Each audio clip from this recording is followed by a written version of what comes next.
So this is part 3 of a 4-part series dedicated to the victims of the Frankston serial killer. If you missed part 1 and 2, we spoke about Elizabeth Stevens, Rosa Toss, and Debbie Fream. Those videos are linked below, so I would go back and watch those first if you haven't already. Otherwise, let's get straight into it.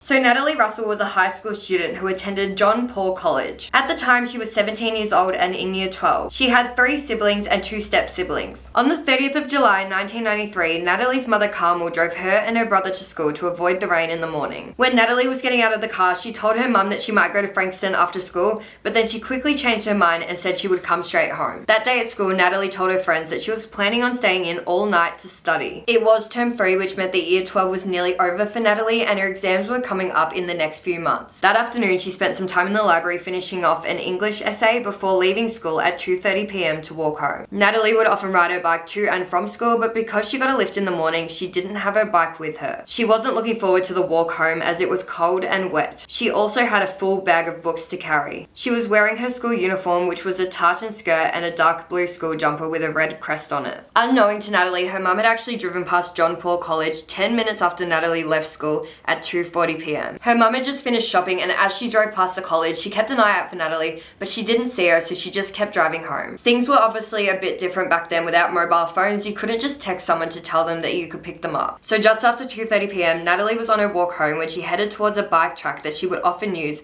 as it was a shortcut home. Not long before Natalie left school, a man in a yellow car pulled up near the entrance of the bike track and waited for a victim to enter the track. At around 2:45 p.m, Natalie was walking down the road towards the bike track. The man predicted that Natalie would walk down the bike track, so he got out of his car and walked up the track with a knife and leather strap. The man then climbed through one of the holes in the fence along the track and waited for Natalie. As Natalie was nearing the track, she did decide to go down it. 2 days earlier, the principal at John Paul College had actually advised students to avoid the bike track until the killer in the area had been identified, as it probably wasn't safe. However, it was a short track and the weather was awful, so Natalie just wanted to get home as fast as possible. As Natalie headed towards the bike track, she passed a dirty yellow car parked near the entrance to the track. She then walked down the track, passing a hole in the fence, and continued along the track. She must have had a feeling, so she turned around to look behind her and saw the man walking up the track. She tried to ignore it and continued walking, but the man got closer to her and then he put his hand around her mouth and a knife up to her neck. He dragged Natalie through one of the holes in the fence. Natalie was struggling to get away from the man, so he told her that if she continued to struggle, he would cut her throat. This scared Natalie, so she stopped struggling. She was frightened for her life, knowing that there was a serial killer in the area. She told the man that he could take all her money and have sex with her if he really had to,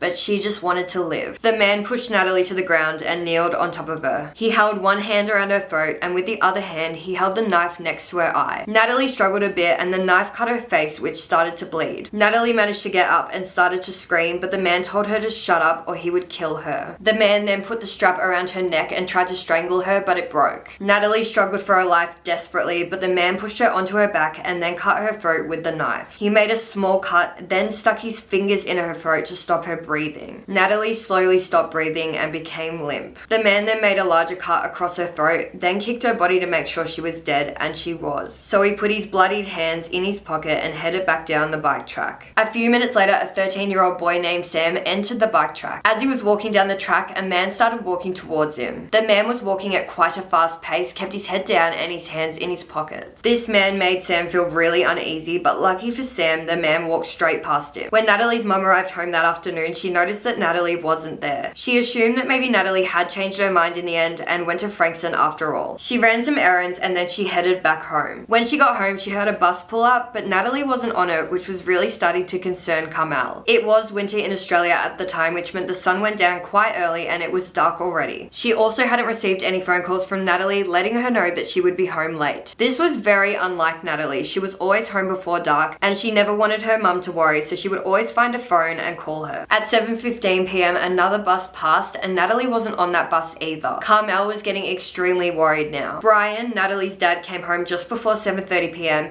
and he hadn't seen Natalie in Frankston while he was running errands, so the couple decided to inform the police that she was missing. Given all the attacks in recent months, police immediately took action. They took down a full description of Natalie and asked for a recent photo of her. They also asked what route Natalie would have taken home that evening, and they were informed that Natalie likely would have gone down the bike track. Officers went out to look for Natalie. They actually called in helicopters to search from above. They brought in well-trained dogs, and they also contacted the state emergency services. They searched homes, pubs, wine bars, and the bike track. 2 SES volunteers headed to the bike track to perform a search, noting that they needed to pay close attention to any cuts in the wire fence. They arrived just after 10 p.m. and it was cold and raining, and the track was very overgrown. One volunteer focused on the right-hand side of the track and the other focused on the left. About halfway up the track, they noticed a hole in the fence. They went through the hole and looked around on the other side, but didn't find anything, so returned to the track. There was a second hole in the fence, but this one was too small and hard to get to, so they didn't look on the other side. They came across a third hole in the fence.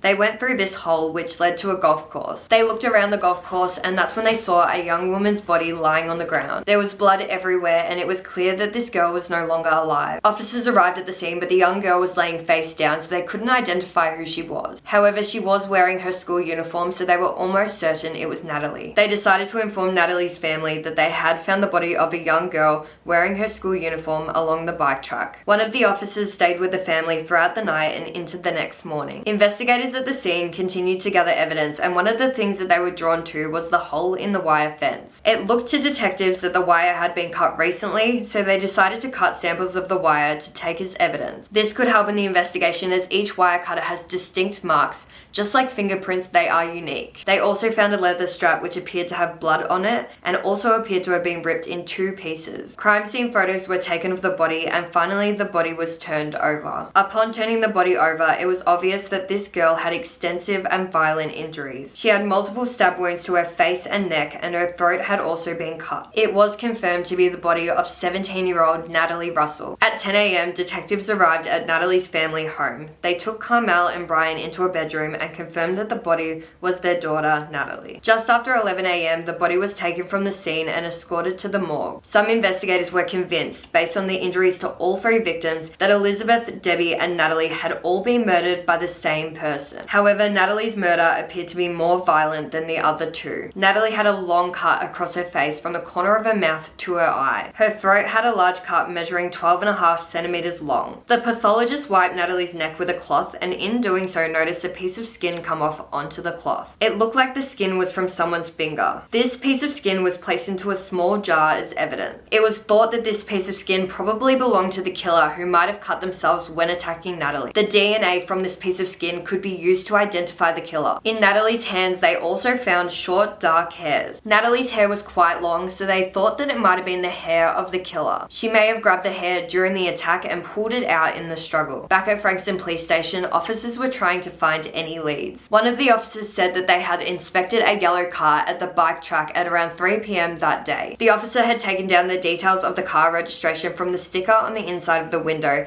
as it didn't have any number plates. Officers ran a check on the owner of the vehicle, and almost instantly the computer generated a name that the car was registered to. The name was Paul Charles Denyer. So at 3:40 p.m. that day, 2 officers went to the home of Paul Charles Denyer. And that is where we leave part 3. Part 4 is linked below, where we identify the killer.